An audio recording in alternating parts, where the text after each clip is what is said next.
Ada informasi terbaru apa dari Selat Hormuz? Itu kapal kita atau bukan?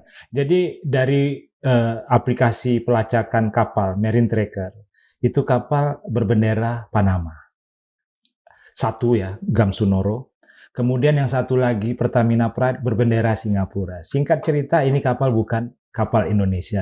Per jam kita hari ini itu kapal masih di sana. Negosiasinya belum berhasil meloloskan kapal itu. Kapal itu membawa muatan minyak milik siapa? Milik siapa? Dua kapal itu sebetulnya bukan kepentingan kita, walaupun menyandang nama Pertamina. Harusnya ada keterbukaan dari pemerintah. Iya, kalau memang pemerintah ingin masalah ini cepat selesai, ya buka saja.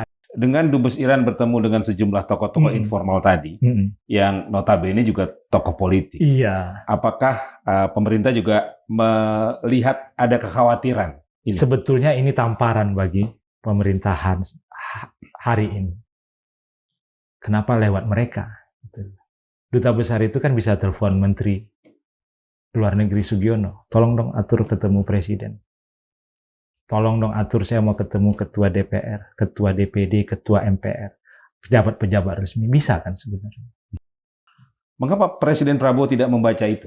Nah ini yang menurut saya, Hambalang Boys ini mungkin mereka memiliki ketakutan. Kalau ini naik kepada Presiden, mereka nggak tahu reaksi seperti apa gitu. Daripada ngamuk-ngamuk kawan itu, bagus nggak usah dikasih tahu. Kita sepertinya menepuk dada menurut saya. Oh kita satu-satunya negara di Asia Tenggara yang tidak menaikkan harga jual BBM.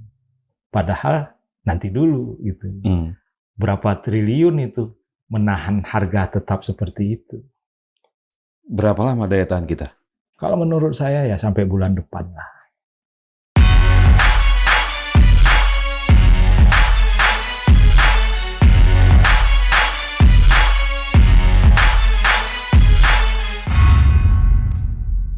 Assalamualaikum warahmatullahi wabarakatuh. Waalaikumsalam. Sobat Madilog, alhamdulillah Margi Sarif hadir kembali menemani Anda, dan di episode kali ini kami akan kembali berbincang terkait dengan situasi di Timur Tengah dan dampaknya terutama terhadap Indonesia. Dan alhamdulillah kali ini kami sudah bersama kembali dengan seorang pakar kemaritiman yang juga direktur dari Dena Marine Maritime Institute. Segera saya sapa Siswanto Rusdi. Bang Sis, terima kasih. Sama-sama. Kayak nikahan aja. Sah ya? Mohon maaf lahir batin. Bang Sis, langsung saja ini. Ada informasi terbaru apa dari Selat Hormuz terkait, ini kan ada yang bilang ada dua kapal kita yang tertahan. Itu kapal kita atau bukan? Jadi dari aplikasi pelacakan kapal Marine Tracker, itu kapal berbendera Panama. Satu ya, Gamsunoro. Kemudian yang satu lagi Pertamina Pride berbendera Singapura. Singkat cerita ini kapal bukan kapal Indonesia. Sehingga jurisdiksi negara bendera lah yang harus lebih aktif dalam membebaskan kapal itu keluar dari Selat Hormuz. Jadi bukan kita. Cuma pemerintah kadung kecebur. Akhirnya apa yang terjadi? Negosiasinya macet. Negosiasinya belum berhasil meloloskan kapal itu. Sayangnya buzzer Pertamina, buzzer ESDM, itu sudah mengglorifikasi kapal sudah keluar. Padahal per jam kita hari ini, itu kapal masih di sana. Dan kita pastikan lagi bahwa kapal itu tidak berbendera Indonesia. Tidak berbendera Indonesia. Inilah mungkin ya. Tapi kalau saya sih bisa bilang, oke, ini firm. Yang membuat negosiasinya tersendat-sendat gitu loh. Karena kita bicara sebagai pihak dari Indonesia, tapi pihak Iran melihatnya, ini kan kapal bukan bendera Indonesia. Jadi ya udah kita tahan dulu gitu. Kemudian, kapal yang lain aja yang dikasih jalan. Kemudian muatannya belum tentu muatan kita. Karena kapal ini berbendera asing ya. Dia menerima order pengangkutan dari mana saja, termasuk dari Pertamina. Kalau Pertamina ada beli minyak dari Selat Hormuz atau dari Teluk. Tetapi kan kata Bahlil, kita lebih banyak membeli dari luar negara-negara di Teluk Persia. Jadi statusnya dua kapal itu? Ya, 2 kapal itu sebetulnya bukan kepentingan kita, walaupun menyandang nama Pertamina, bukan. Yang satu kapal, Dua-duanya kan. tapi satu berbendera Panama. Iya, Gamsunoro itu kan berbendera Panama. Tapi dua-duanya kapal milik Bukan milik sebetulnya. Milik di dalam industri pelayaran ini rumit juga. Milik artinya adalah siapa yang mengoperasikannya. Saya memahami yang seperti itu. operatornya. Operatornya. Bahwa nanti pemilik aslinya orang lain tuh biasa gitu. Jadi akan di dalam pelayaran itu ada yang namanya ship management. Nah, ship management itulah yang boleh dikata memiliki. Tapi kan dia terikat kontrak, bisa putus sewaktu-waktu. Berarti 2 kapal ini operatornya Pertamina Yes. International Shipping. Shipping, yang juga perusahaan yang berbasis di Singapura. Lagi-lagi namanya Pertamina, tapi entitasnya terdaftar di Singapura. Kita mau bilang kayak apa itu? Berbendera perusahaan Indonesia atau perusahaan Singapura. Jadi rumitnya seperti itu gitu loh. Pertamina International Shipping berkantor di Singapura. Tapi Pertamina International Shipping itu anak usaha atau cucu usahanya Pertamina. Dan tidak berbendera Indonesia. Tidak berbendera Indonesia. Jadi gimana coba? Tapi lagi-lagi pemerintah kita entah tahu ini kerumitannya seperti ini entah tidak kecebur gitu. Oke. Menjadi negosiatornya. Tapi kan sampai hari ini seperti ini yang kita lihat. Jadi harusnya yang mengurus adalah otoritas Singapura dan Panama. Iya, mereka yang harus lebih proaktif. Apalagi kalau betul-betul ketahuan itu muatannya bukan milik Indonesia, menurut saya lepas saja. Dan Bang Sis belum dapat informasi yang firm. Karena nggak dibuka juga gitu loh oleh Itu muatannya buat kita atau buat orang lain gitu loh. Ini kan tidak dibuka. Tahu-tahu kita diharu-birukan pemerintah negosiasi. Yang tidak dibuka pemerintah, ini barang-barang siapa? Minyak ini yang order siapa? Yang membeli siapa? Apakah itu nanti akan masuk ke Jakarta atau dia akan masuk ke tempat lain gitu? Karena ini kan kapal asing. Dia terima order pengangkutan dari mana saja gitu loh. Ini lebih kepada konteks bisnis. Iya, bisnis. Jadi misalnya Pertamina mau beli, oke, pakai pihak vendor untuk mengadakan barang itu. Pihak vendor inilah yang mencari kapalnya nanti. Oke, kami maunya sekian juta kiloliter masuk di Indonesia per ini gitu loh. Ya udah, vendor yang akan mencari minyak itu, bisa ke Teluk Persia, bisa ke tempat lain, dan nanti baru diurus pengangkutannya, kapalnya. Oke. Dan untuk kasus 2 kapal yang disebutkan tertahan di Selat Hormuz itu, belum ada perkembangan terbaru. Belum juga? ada perkembangan terbaru. Apakah mereka mendapat lampu hijau atau tidak? Iya. Dan sekarang kerumitannya bertambah gitu loh, Gi. Baru ini Parlemen Iran mengesahkan aturan yang membolehkan kapal-kapal yang lewat di selat itu dikenai biaya tol. Besarnya sekitar 2 juta dolar Amerika. Jadi artinya begini, kapal yang sekarang di dalam itu, kalau semuanya beres dan keluar, dia harus masih bayar tol. Ini yang menurut saya di luar perkiraan. Siapa yang mau bayar itu? Belum lagi asuransi. Asuransi belum lagi. Jadi semakin kompleks. Semakin kompleks. Kalau menurut saya, ya sudahlah pemerintah tinggalkan saja negosiasi. Biarkan para operator pebisnis yang menyelesaikan masalah ini dengan pendekatan B2B. Kalaupun sampai pada level government, itu urusannya Singapura dan Panama. Iya. Karena berbendera 2 negara itu. Itu jurisdiksi mereka, kapal itu jurisdiksi mereka. Kita tidak bisa masuk. Ya paling menjadi, ya itu tadi, apa pintu masuk kita? Barang, ya ini kalau benar ya, barang bukan milik kita. Bendera kapalnya bukan bendera kita. Kru, paling nggak banyak kru dari Indonesia. Karena ini bendera asing, dia multinasional. Macam-macam kebangsaan krunya. Kalaupun itu minyak untuk Indonesia, kita ada pintu masuk untuk itu. Untuk menegosiasi itu kita ada pintu masuk gitu. Sebagai pemilik barang. Sebagai pemilik barang. Tetapi biasanya kan tidak perlu negara yang hadir. Lagi-lagi saya mau bilang ini betul-betul B2B. Biarkan saja. Siapa yang menjadi agen atau menjadi vendornya atau siapa operator atau apa gitu ya. Ini aja yang menyelesaikan. Kita nggak perlu, kita cukup tekan dia. Nggak perlu kita menekan Iran atau melobi Iran gitu. Ini salah kamar.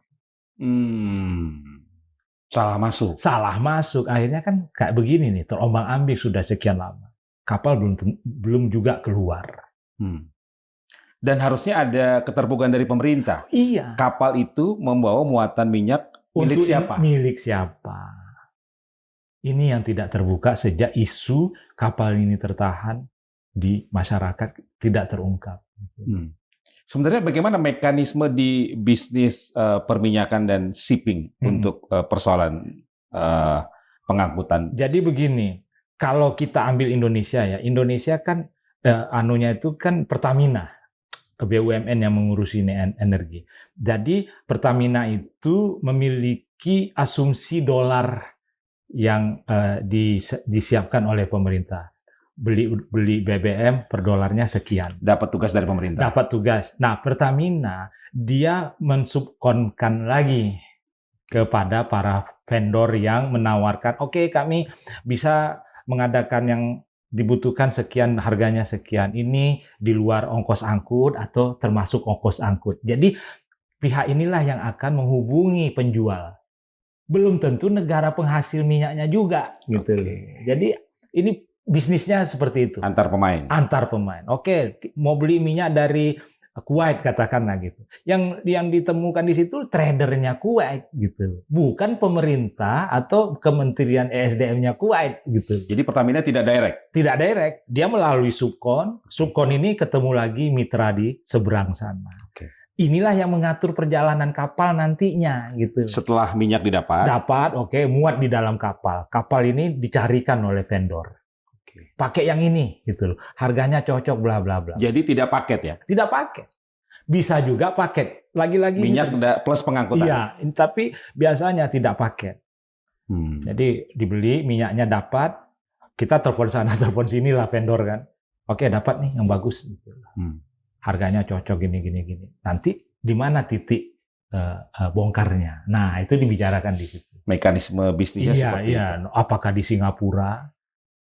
Karena di kita kan terbatas kapasitas kita kan. Penampungan kita, refinery kita kan terbatas. Oke, di Singapura. Oke, di Kuala Lumpur. Nanti dari sana pakai kapal-kapal kecil yang muat di perairan kita. Kalau kapal yang dari Teluk itu gede-gede, VLCC. Agak sulit masuk di Laut Jawa gitu. Nyangsrang kata orang Bekasi. Nyangkut, lunasnya nanti nyangkut. Meskipun itu anak perusahaan Pertamina, berkantor di Singapura dan berbendera Singapura. Entitas Singapura. Apakah ada prioritas juga untuk pengangkutan minyak-minyak kita? Kalau bersaing. Karena di dalam negeri sendiri ada vendor-vendor yang juga menawarkan jasa pengangkutan kepada Pertamina. Jadi bersaing, ini bisnis bersaing. Tetapi karena ini anak usaha Pertamina, mungkin Pertamina lebih mengutamakan mereka. Tapi jangan lupa, mereka juga bisa menggarap order dari negara lain atau perusahaan lain di luar Indonesia gitu. Inilah yang membuat pertanyaan tadi itu, ini barang siapa yang punya? Sejatinya siapa yang punya kapal-kapal milik Pertamina International Shipping itu? Ada dua tipe.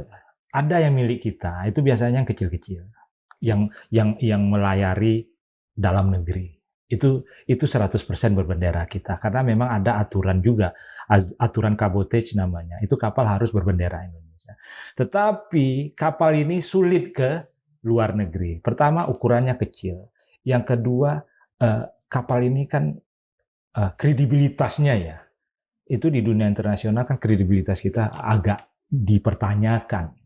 Karena itu dicarilah atau diusahakanlah ada kapal-kapal yang bernama Pertamina, tetapi berbendera asing, dengan harapan kalau kita membeli di luar negeri, orang lebih, oke, kirim.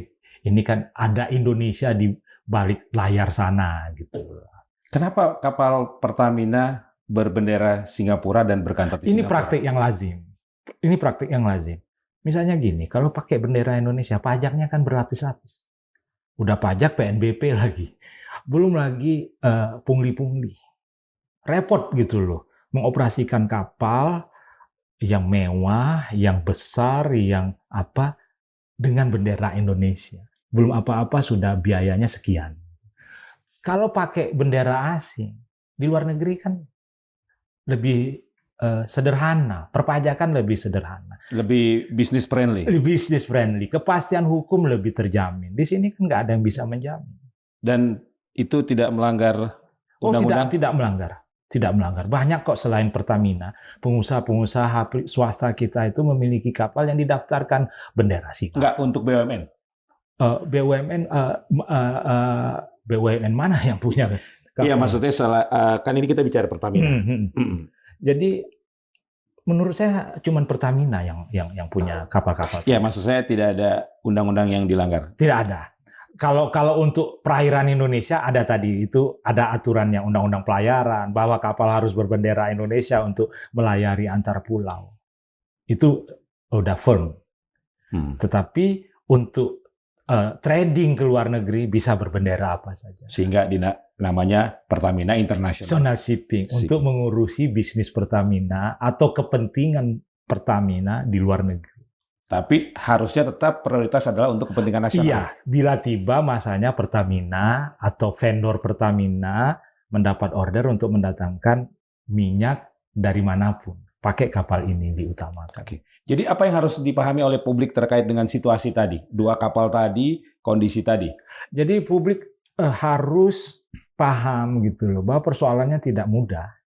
Jadi jangan narasi-narasi bahwa kapal sudah lolos, kapal sudah lolos. Belum. Kapal itu masih tertahan kok. Nah, saya melihat ada semacam gerakan gitu loh, daripada buzzer untuk membangun opini kapal ini sudah lolos. Sementara persoalannya itu panjang. Dan kita belum tahu juga. Belum tahu juga. Muatannya itu milik siapa. Apa. Jadi kalau memang pemerintah ingin masalah ini cepat selesai, ya buka saja gitu loh. Rapat khusus untuk pelolosan kapal ini gitu loh. Ini kan kita nggak melihat bagaimana ada rapat di bawah Kemenko apa gitu loh untuk menyelesaikan masalah ini. Kalau memang pemerintah harus turun tangan, ya tunjuk dong negosiator yang serius gitu loh. Ini sekarang Kemlu bicara, ESDM bicara. Kemudian Pertamina sendiri bicara, Menteri Perdagangan sendiri bicara. Iran kan lagi-lagi bingung gitu loh. Siapa yang mau diladeni? Gitu. Kalau negara lain persoalannya mungkin lebih sederhana. Kapal berbendera Indonesia, Malaysia. Muatannya untuk Malaysia. Berbendera Thailand. Berbendera Thailand, muatannya ke Thailand. Oke, kasih. Gitulah kira-kira ya. Tapi di kita kan rumit. Karena masuk ke aspek bisnis tadi. Aspek bisnis tadi gitu. Jadi ya itu tadi, kalau memang ini udah bisnis murni, ya pemerintah tarik diri aja pelan-pelan. Atau legowo menyelesaikan ini, atau menyerahkan ini diselesaikan oleh para pihak yang berbisnis selama ini. Oke. Dan pemerintah kan sedang mencari sumber energi lain untuk impor minyak ya. Dengan situasi di Selat Hormuz saat ini, ada dampak ya terhadap alur perjalanan? Sangat. Karena seluruh kapal melakukan penataan rute. Jadi misalnya katakanlah, ini sesuai yang disampaikan Bahlil ya, bahwa kita tidak banyak membeli dari Teluk Persia atau Timur Tengah. Kita banyak membeli dari Afrika, Angola misalnya. Nah, Angola itu kan begitu dia mau menyampaikan minyaknya ke kita, dia kan harus melewati Tanjung Harapan gitu. Terus ini jauh dibanding kalau kita beli dari Selat Hormuz atau dari Teluk Persia, agak sedikit lebih ringkas gitu loh. Selat Hormuz masuk ke Laut Arab, terus turun ke Samudra India sampai ke Indonesia. Gitu. Jadi mungkin ada tambahan 10 hari lah kalau dari Angola misalnya. Tapi sekarang ini juga sudah terjadi disrupsi. Kapal-kapal tidak mau juga mengangkut minyak dalam kondisi seperti ini. Bisa saja kena tembak, bisa saja kena asuransi yang mahal. Yang mahalnya itu sudah banget gitu loh. Sehingga kalau ini terus dijalankan, boncos bisnisnya gitu. Kapan dampaknya akan terasa bagi Indonesia? Sebetulnya dampaknya tuh sudah terasa, cuman pemerintah masih menahan harga-harganya itu kan. Sekarang kan ada ucapan terima kasih pemerintah tidak menaikkan BBM. Padahal ekonom kan sudah bilang setiap kenaikan sekian dolar harus disubsidi sekian triliun. Jadi mungkin dampaknya akan baru terasa April ini atau bulan depan. Sekarang kita masih beli pakai harga lama. Tapi kan ini perang nggak ketahuan akan selesainya sampai kapan. Oke. Itu kita baru bicara minyak mentah ya? Iya. Belum energi lain? Iya, energi lain. Misalnya gas. Kita kan importir gas juga dari Amerika. Jadi luar biasa sebetulnya. Ketahanan energi kita ini sedang diuji hari ini. Gitu. Tetapi untuk sementara pemerintah dengan dukungan masyarakat memenangkan dalam tanda petik pertarungan ini tanpa menaikkan harga BBM. Dan kita sepertinya menepuk dada menurut saya. Oh, kita satu-satunya negara di Asia Tenggara yang tidak menaikkan harga jual BBM. Padahal nanti dulu gitu. Berapa triliun itu menahan harga tetap seperti itu. Berapa lama daya tahan kita? Kalau menurut saya ya sampai bulan depan lah. Begitu bulan depan tidak ada perubahan dari situasi geopolitik di Selat, bam, rontok. Termasuk sejauh mana kita mendapatkan sumber energi baru itu ya? Iya, karena begini, sumber energi itu dia kan pembelinya bukan hanya Indonesia.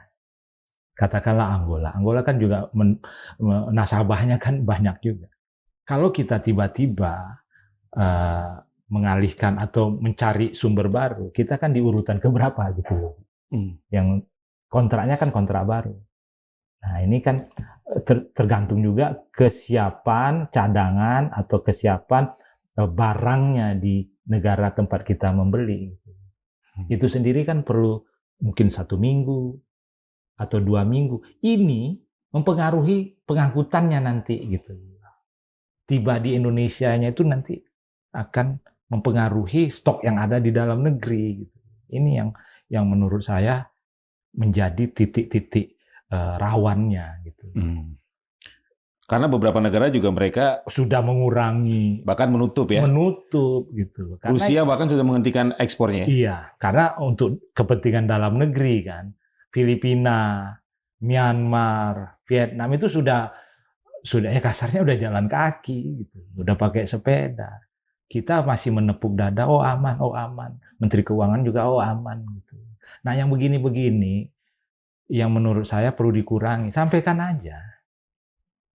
Selain komoditas migas, komoditas apa lagi yang akan terpengaruh dengan situasi di Timur Tengah terkait jalur pelayaran, jalur pengangkutan? Jadi sebetulnya komoditasnya bisa apa saja. Yang sekarang terpengaruh itu adalah rute pelayaran.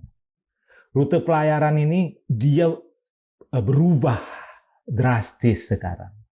Kalaupun tidak berubah, biayanya menjadi mahal karena dikenakan berbagai macam biaya tambahan atau surcharge. Surcharge energi, surcharge keamanan, semua surcharge. Oke, trayeknya tetap sama, tapi biayanya sudah berubah. Waktu tempuh? Waktu tempuh sama, biayanya yang membengkak. Kecuali kalau kapalnya pindah jalur.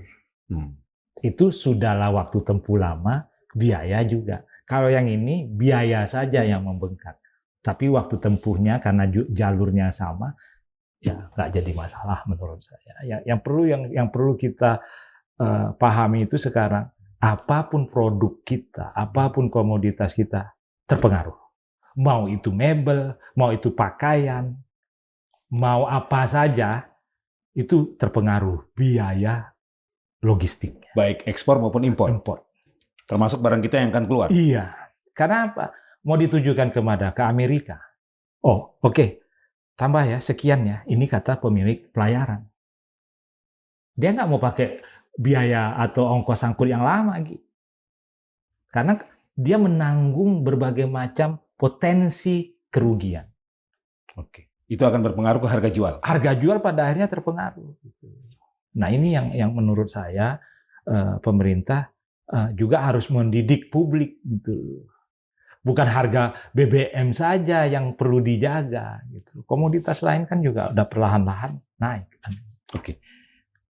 Ketenangan publik kan perlu dijaga juga nih, Iya, Bang Sis ya. betul. Artinya pemerintah juga harus menyampaikan informasi dan pernyataan yang tepat Iya. terkait dengan situasi di Timur Tengah yang bisa berdampak secara psikis terhadap masyarakat. Iya. Bang Sis melihatnya? Iya itu perlu. Cuman maksud saya begini juga kalau saya lihat ya komunikasi pemerintah itu kan tidak memiliki semacam tekanan gitu. Oke, mari kita perhatiin. Tapi nggak ada tekanan juga gitu. Dari pemerintahnya kan nggak ada tekanan.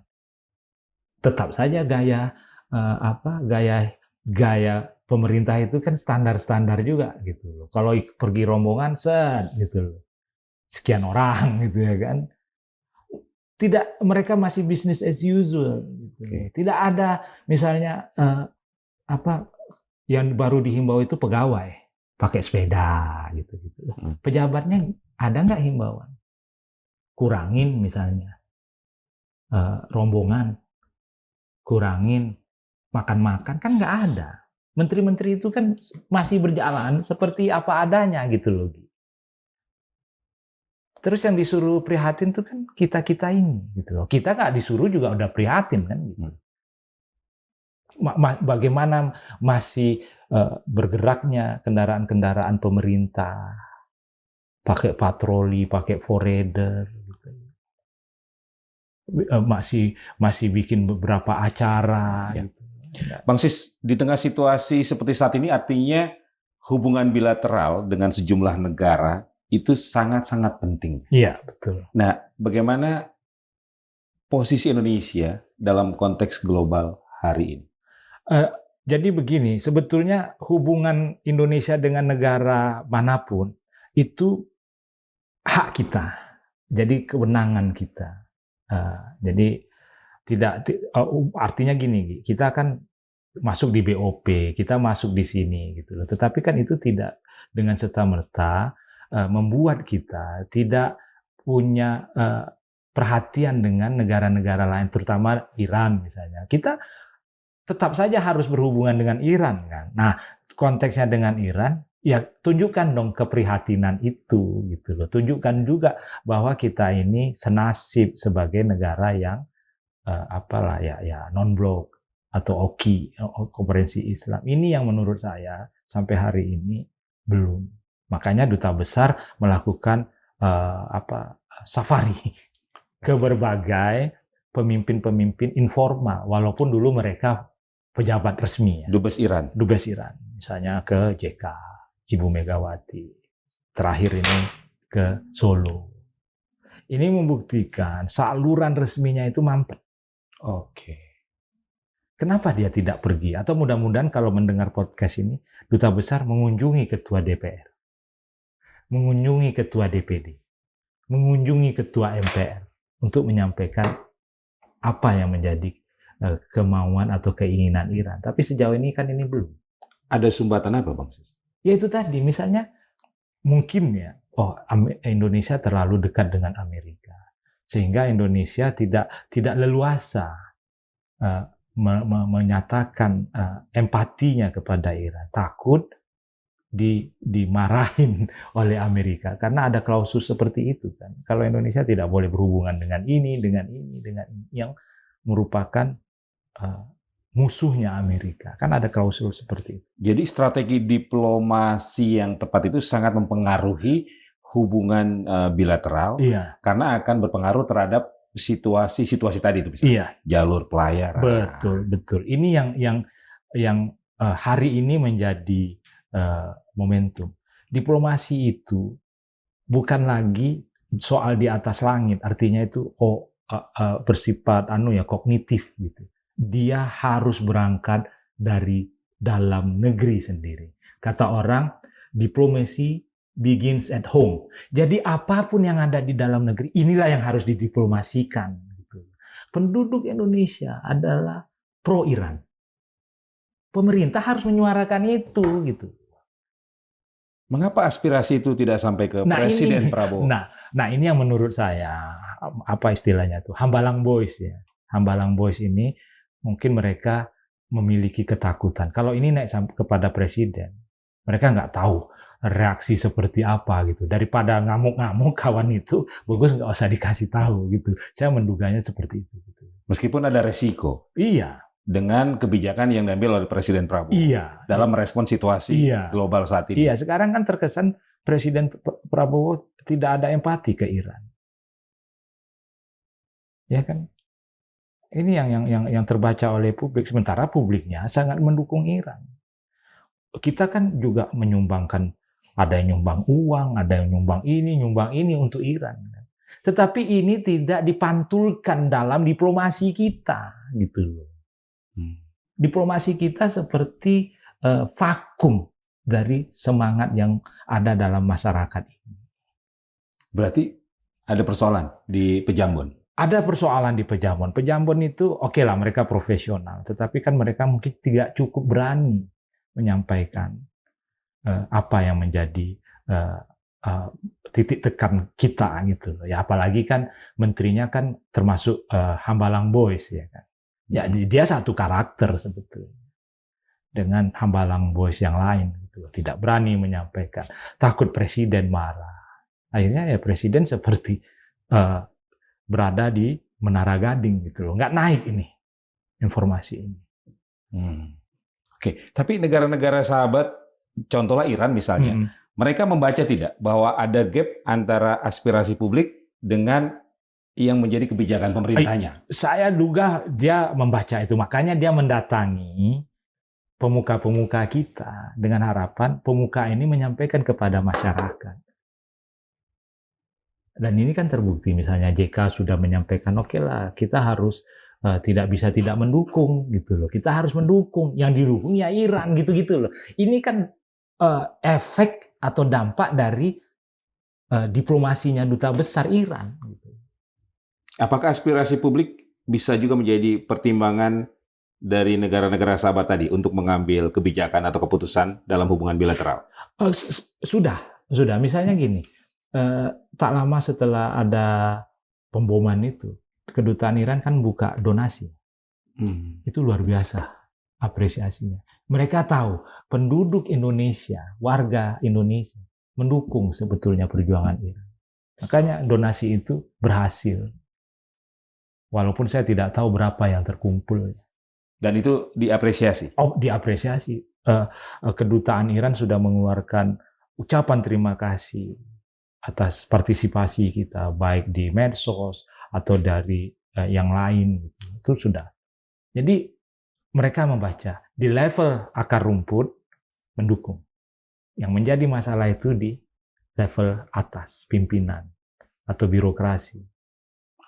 Mengapa Presiden Prabowo tidak membaca itu? Mungkin tidak naik dari bawah ini. Mungkin ya, tidak sampai laporan itu. Atau mungkin masuk, cuman Prabowo seperti kehilangan prioritas. Iran mungkin ya. Iran kan negara kecil, apa sih gitu. Dibanding Amerika, Eropa, Jepang. Apakah Indonesia tersandra menurut Bang Sis? Ya, kita tersandra. Karena apa? Bukan Dewi Sandra ya tersandra. Karena apa? Ya itu tadi, kita gamang.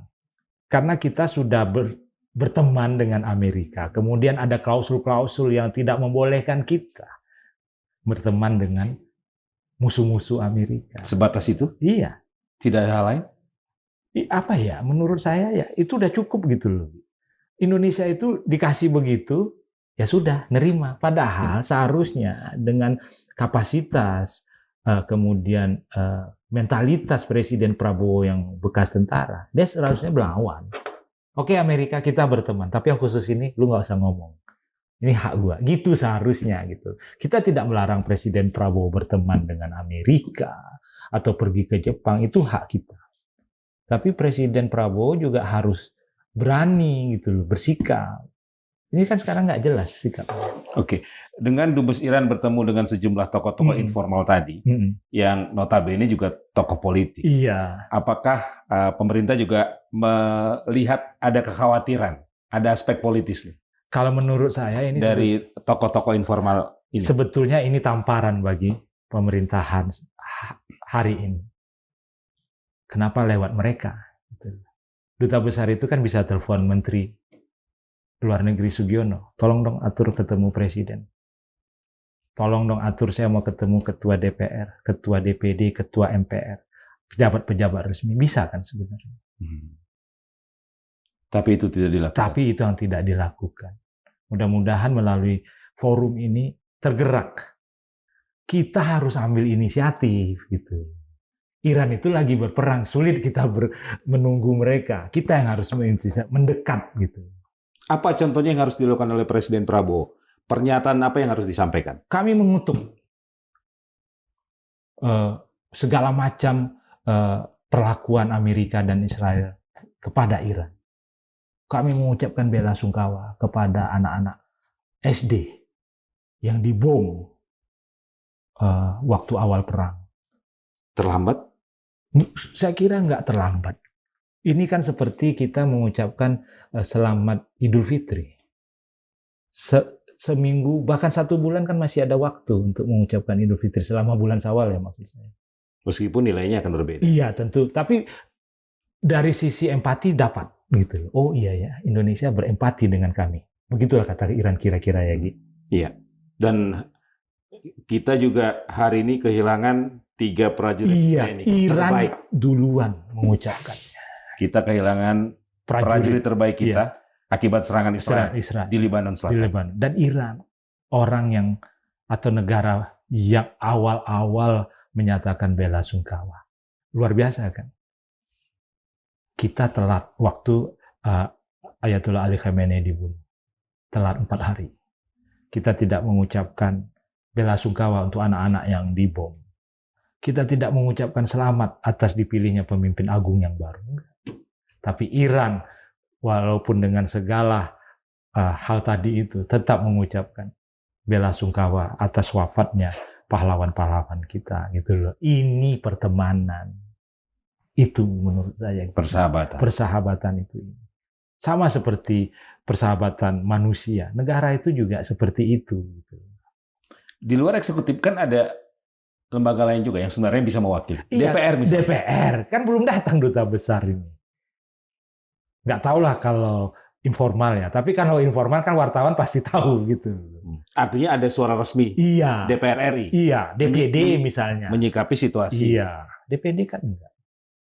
Padahal saya masih ingat sebelum puasa di bulan Februari Iran mengadakan perayaan Hari Kemenangan Revolusi Islam Iran. Saya kebetulan diundang. Di situ hadir Ketua DPD. Beberapa menteri, wakil menteri hadir. Begitu mesranya hubungannya. Hangat. Begitu hangat. Tapi Ketua DPD yang hadir itu, saya belum dengar suaranya. Sampai hari ini. Mengucapkan bela sungkawa atau selamat. Nggak ada. Situasi seperti ini harus segera diakhiri dalam waktu secepatnya. Oh iya dong. Jadi dari sini nanti bisa mengalir ke Selat Hormuz. Dalam artian, oke, kapal itu lolosin. Dari sini nih, indikasi-indikasi atau sinyalemen-sinyalemen dari sini nih gitu. Jadi tidak melulu verbal. Iran tolong dong bebasin, nggak melulu. Di sini dulu juga bisa gitu. Ditunjukkan. Kita serius, kita berempati. Nanti ini bisa mencairkan Selat Hormuz. Disentuh hatinya. Disentuh hatinya. Ini yang dilupakan oleh pemerintah. Bahwa menegosiasi itu bisa dari front yang lain. Bukan langsung, tolong dong bebasin. Bisa juga di sini. disentuh. Oke, kami berempati begini. Luluh kan. Iran itu kan satu bangsa yang sangat tinggi peradabannya. Sense atau feelingnya itu kuat gitu loh. Oh, ini kawan, ini musuh. Ini kawan, ini musuh. Kuat. Jadi nggak usah khawatir kita bahwa apa yang kita lakukan yang tidak langsung berkaitan dengan Selat Hormuz, itu pada akhirnya juga nanti akan bisa mencairkan kebekuan di Selat Hormuz. Dan kita sebenarnya bisa bercermin dari tetangga kita ya? Iya, Malaysia, Thailand. Nah, ini yang menurut saya momentum gitu. Udahlah, dengan segala catatan terhadap Menteri Luar Negeri, inilah masanya dia beraksi gitu. Menurut Bang Sis perlu ada utusan khusus yang ditunjuk oleh Presiden Ya, kalau untuk menurut segera mencairkan situasi ini? iya, menurut saya iya, karena terbukti kan Menteri ESDM belum berhasil, kemudian Kemlu masih belum berhasil, yang lain juga masih belum berhasil. Ini kan bagi saya ya terpecah, negosiatornya itu terpecah sehingga Iran bingung mana yang mau disikapi terlebih dahulu, Bahlil, Kemlu atau yang mana gitu loh. Itu anu aja, logis aja kan. Jalur mana yang paling tepat menurut Bang Sis? Menurut saya jalur formal. Kalau enggak, pakai jalur informal. Misalnya kita secara resmi mengangkat JK sebagai negosiator. Atau secara resmi mengangkat Ibu Mega untuk menegosiasikan ini. Gitu. Dengan tentu Ibu Mega datang ke Iran. Atau bertemu dengan Abbas Araghchi gitu, untuk menyampaikan ini. Sekarang kan semuanya melalui WA, melalui telepon kan. Belum ada orang Kemlu kecuali kedutaan kita di KBRI ya. Tapi saya yakin KBRI kita tuh ketemunya di level yang menengah juga, belum naik ke Abbas Araghchi. Oke, Bang Sis, terima kasih sudah Sama-sama, meluangkan waktu untuk Madilog. Ya. Sobat Madilog, demikian tadi perbincangan saya bersama Siswanto Rusdi, pakar kemaritiman yang juga Direktur Eksekutif dari Dendamarin Maritime Institute yang tadi sudah memberikan gambaran mengenai sebenarnya apa sih yang terjadi di kawasan Selat Hormuz dan juga bagaimana perkembangan hubungan bilateral atau hubungan persahabatan antara Indonesia dengan Iran. Semoga bermanfaat. Saya Margi Sari pamit. Wassalamualaikum warahmatullahi wabarakatuh. Waalaikumsalam. Bang Sis, terima kasih. Ya.